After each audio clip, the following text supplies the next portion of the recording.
Guys, what's up? It's your girl Martha and Taylor, your favorite Gola girl. Welcome to my YouTube channel and thank you so much for clicking on this video. In today's video, as you can see from the title, we're going to be doing a story time. This story time is about my first ever Afrobeat concert experience. If you like this type of video, make sure you hit that thumbs up and subscribe to my channel, guys.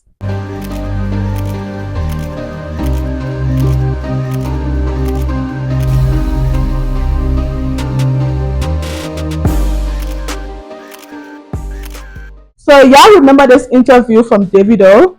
My dad used to shut down me concerts. Davido told me a story. Dad, you shut down his concerts. They sent police to get me. Like he see a billboard, like Davido performing. I'm a victim of one of those concerts that Davido's father shut down when he first started his whole Afrobeat career. Before we even get into the story, guys, let me just say I am a very proud FC. Meaning I am a Wizkid fan to the day I die. Okay, very proud. So how I even got to know about this whole concert that Davido was having, I was in America at the time. This is where this whole story takes place. I seen a flyer or I seen a promotion of it on my Snapchat. Yeah, I think I was following somebody on Snapchat that was like hosting this whole event. This was one of his first shows in America, you know, when he first started. He had done a couple of states and I've seen the flyers around, and then I happened to see one in my Snapchat, you know, saying that, oh, Davido is coming. But then he was going to New York. At the time, I was living in Virginia when I seen the flyer. Obviously, I got very excited. I was very happy. I'm finally getting to see one of, you know, Africa's biggest stars. One of. Now I have to find a way to get to New York to see Davido. I hit up this chick that I knew she would be down to, you know, want to go on this adventure with me. I hit her up and I'm like, listen, there's this African artist that's coming to town. He's going to be in New York on this date.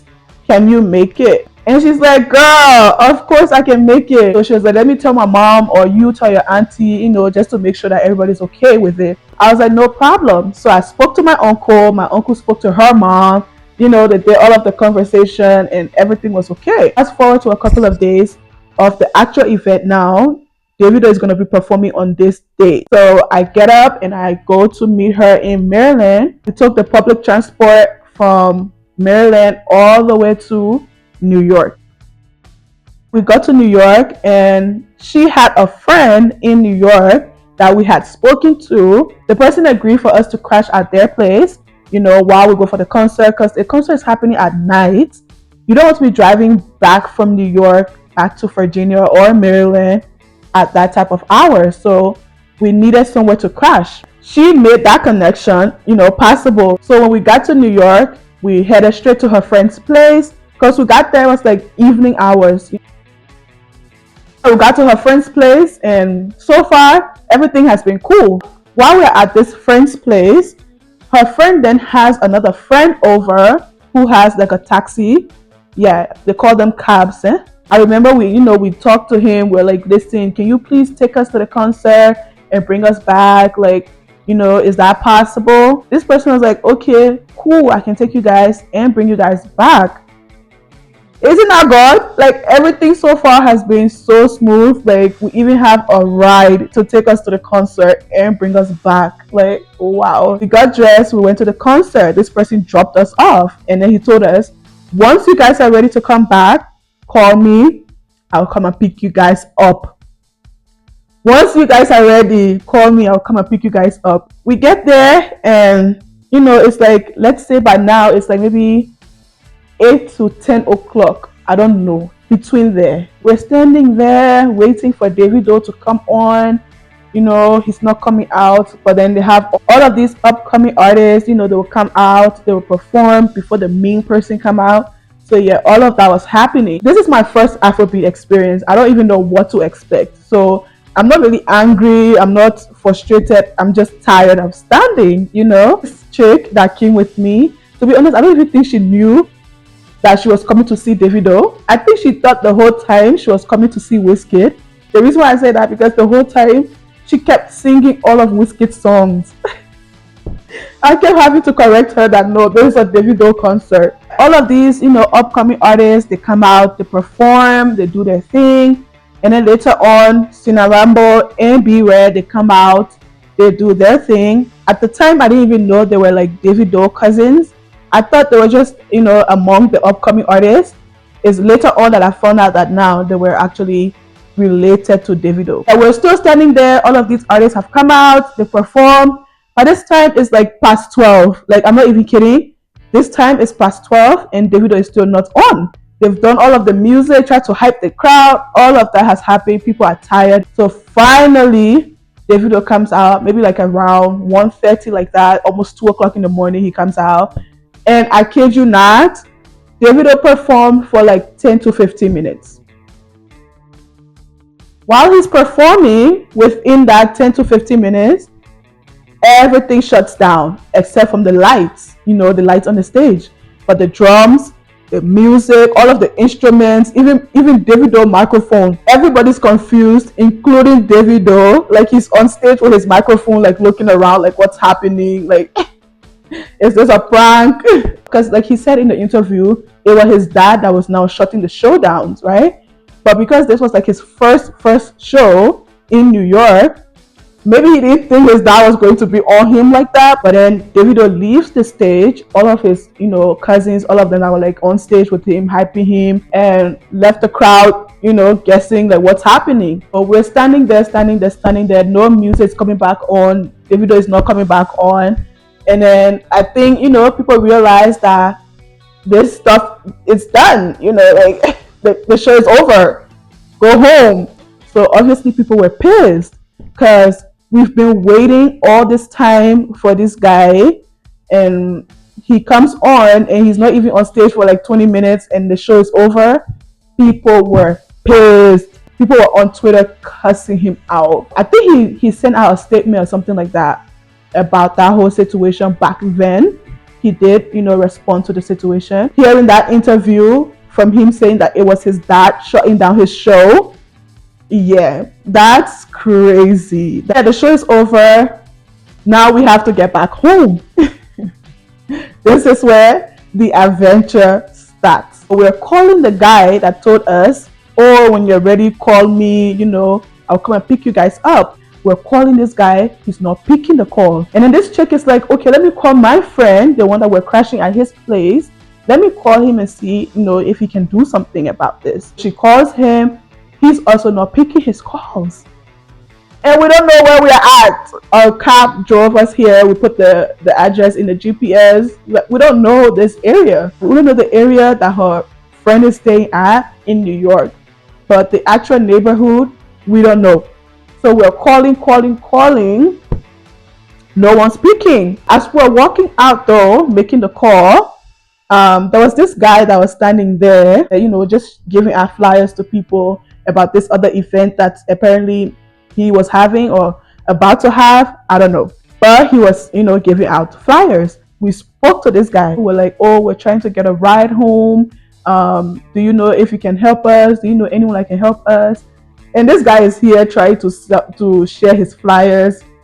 He wasn't really trying to pay us attention. That's what it seemed like to us. We went around, asking people if they can please give us a ride. We just kept telling them the area that we wanted to go. But then most of the people we spoke to, the guys were being creepy. Yeah, we spoke to other people. They were just like, no. We're still trying to call. I think we're standing like on the side of the building that now the show was at. We're standing there still trying to call. And then the guy that was sharing his flyer, he came up to us. He's like, oh, come, I've spoken to someone. I can take you guys home. We're like, are you for real? Like, we're happy, we're excited. Like, okay. You've literally saved our lives. So we stood there and he talked to them. He's like, listen guys, these two girls, you need to get them home. You get, like, don't try to force them to do anything. Get them home. Imagine this guy that was just here sharing his flyer. He's the one now advocating for us, making sure that we get home. Tell me God is not good. Though these two guys were still being on their creep behavior, we agreed because we never had any other option. These people are not picking up the phone. We don't know where we're at. We got in the car. Yeah, they're still trying to convince us, come and stay with us. In the morning, we can take you back to the train station so you can head back to Virginia or wherever you guys are from. And we're still on no, take us home. We're driving. And we start to find places that we recognize, like, oh yeah, just turn this way, or yeah, turn that way, because we didn't have the address. And this chick's friend is still not picking the calls. That's what we're on at 3 o'clock in the morning. So while we're going, they're like, oh, do you guys want to go and get food? We can even go and get you food. I'm hungry. Yes, I'm hungry. Like, I'm hungry, right? But at this time, as you're not trying to convince me to take me home with you, just carry me home. I don't want to eat. But this other chick that I'm with, she's like, yeah, I'm hungry.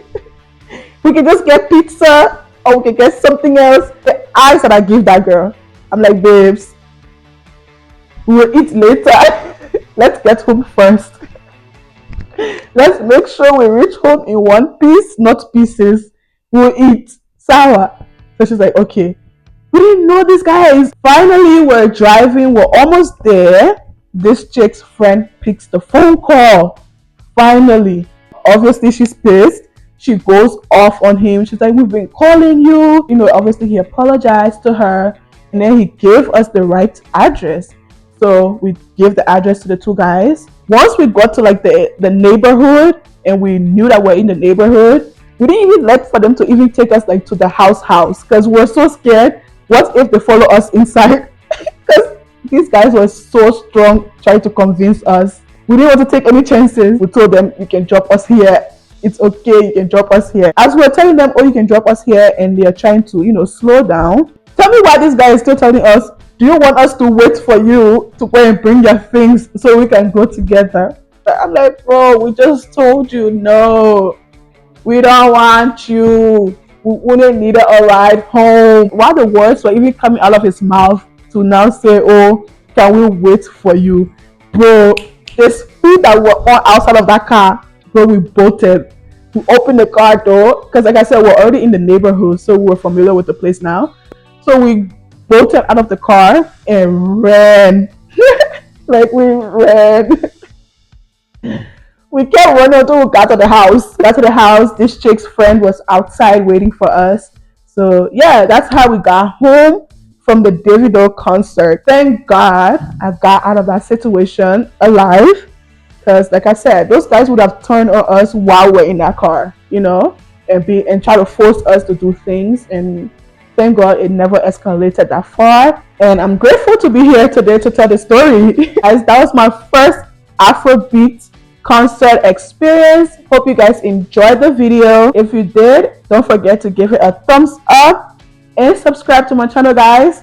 I will see you in my next video. Bye, guys.